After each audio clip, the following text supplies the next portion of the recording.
Bem-vindo ao canal Direito para Calouros. Eu sou Sávio Coelho e neste vídeo vamos aprender sobre os honorários. E existem três tipos de honorários. Mas antes de conhecer eles, você sabe o que é um honorário? Ele é uma remuneração pecuniária de serviços prestados. Sim, ele é o pagamento pelo seu trabalho, no caso de advogar. Então, segundo o artigo 22 da Lei 8.906, nós temos três tipos de honorários. Os honorários convencionais ou contratuais, os honorários arbitrados e os honorários de sucumbência. O honorário convencional ou contratual é o acordo fixado em contrato entre o cliente e o advogado. E ele pode ser fixado por valor inicial, por êxito, por valor inicial e êxito. É uma convenção, é um acordo entre os dois. E esses honorários convencionais ou contratuais se subdividem em duas espécies.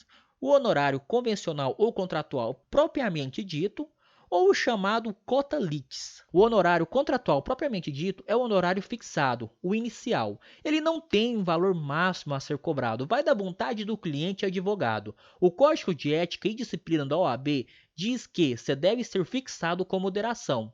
Aí vai do que você considera moderação. E o honorário contratual cota litis significa que o advogado receberá uma porcentagem da causa e ele não tem o valor certo pré-fixado.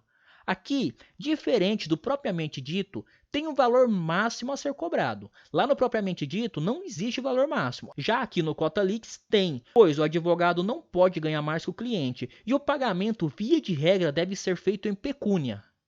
Em dinheiro. E quando eu digo que no cota litis o advogado não pode ganhar mais do que o cliente, é somando o honorário cota litis, a sua porcentagem da causa, e o honorário de sucumbência, que a gente vai ver já o que é. E quem diz isso é o artigo 50 do Código de Ética e Disciplina da Ordem dos Advogados do Brasil.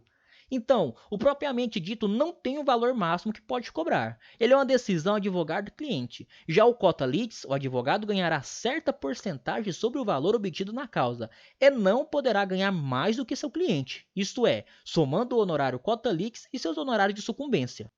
E agora vamos aos honorários de sucumbência para você entender certinho. O honorário de sucumbência é uma espécie de prêmio que o advogado da parte vencedora ganhará com seu êxito na ação.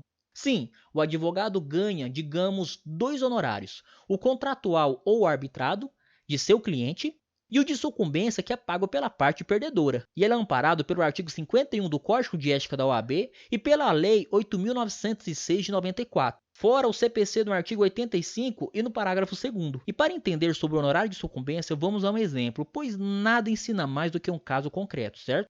Você é um advogado e recebe R$10.000 de honorários contratuais de seu cliente. E ao ganhar a ação, digamos que o valor da causa é de 100 mil. A parte perdedora terá que pagar os 100 mil a seu cliente e de 10 a 20% disso a você como honorários de sucumbência.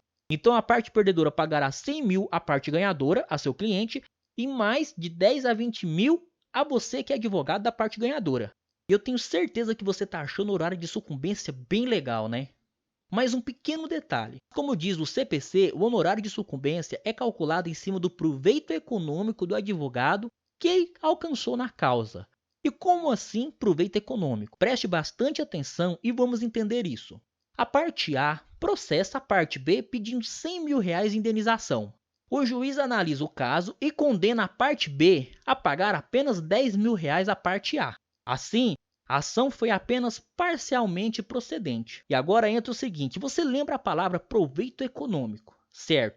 O advogado da parte A teve o proveito econômico de 10 mil reais. Então, ele ganhou 10 mil reais para seu cliente. Agora, o advogado da parte B teve o proveito econômico de 90 mil reais, pois ele deixou de perder 90 mil reais do seu cliente. Então, funciona assim. O honorário de sucumbência ele é calculado em cima do proveito econômico de cada profissional.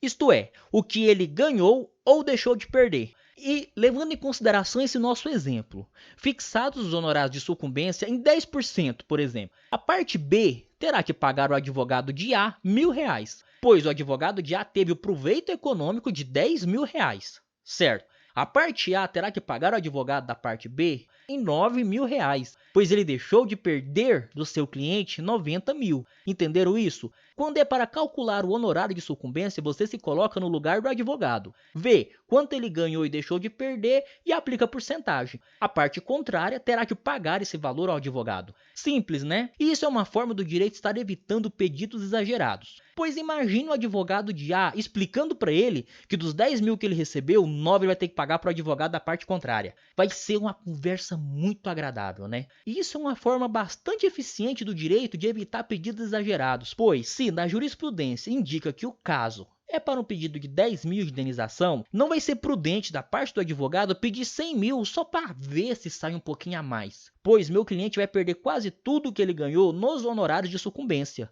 E por isso, sempre seja prudente com seus pedidos ao ingressar com ações. Outra coisa, o honorário de sucumbência é do advogado, e ele recebe os contratuais e os de sucumbência. E quem diz isso é o artigo 51 do Código de Ética e o artigo 23 da Lei 8.906 de 94. E agora um detalhe bem importante que o Código de Processo Civil traz no artigo 85, parágrafo 3º. É uma tabela que deve ser obedecida caso a fazenda pública, o Estado, seja a parte perdedora do processo e tenha que pagar honorários de sucumbência ao advogado vencedor.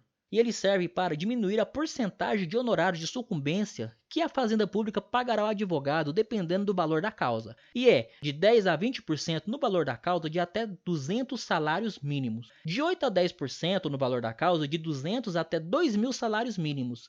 De 5 a 8% no valor da causa de 2.000 até 20.000 salários mínimos. E de 3 a 5% no valor da causa de 20.000 até 100.000 salários mínimos. E de 1 a 3% no valor da causa de mais de 100.000 salários mínimos. Então, conforme o valor da causa vai aumentando, a porcentagem do honorário de sucumbência vai diminuindo. Mas isso aqui é apenas nos casos da fazenda pública ter que pagar o honorário de sucumbência, viu? O artigo 85, parágrafo 14 do CPC diz que os honorários têm natureza alimentar.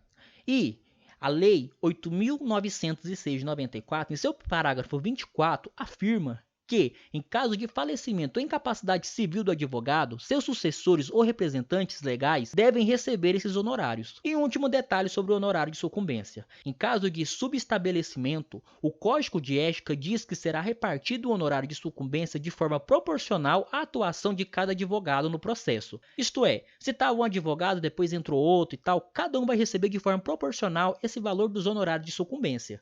E por último, temos os honorários arbitrados, que são os honorários que o juiz mesmo vai arbitrar para o cliente pagar ao advogado.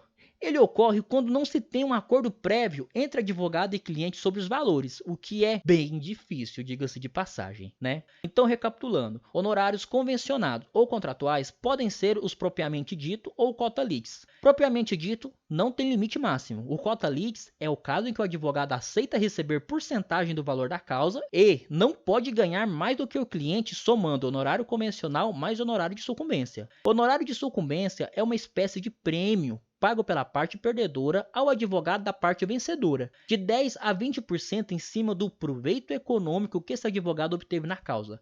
Isto é, do que ele ganhou para seu cliente ou do que ele deixou de perder para seu cliente. Em caso de pedido parcialmente provido, as duas partes pagam honorários de sucumbência ao advogado da parte contrária. E por último, o honorário arbitrado, que é o estipulado pelo juiz quando não se tem acordo previamente de valores dos honorários. Eu espero que tenha ajudado. Curta o vídeo, se inscreva no canal e compartilhe com os colegas de sala. Até o próximo tema.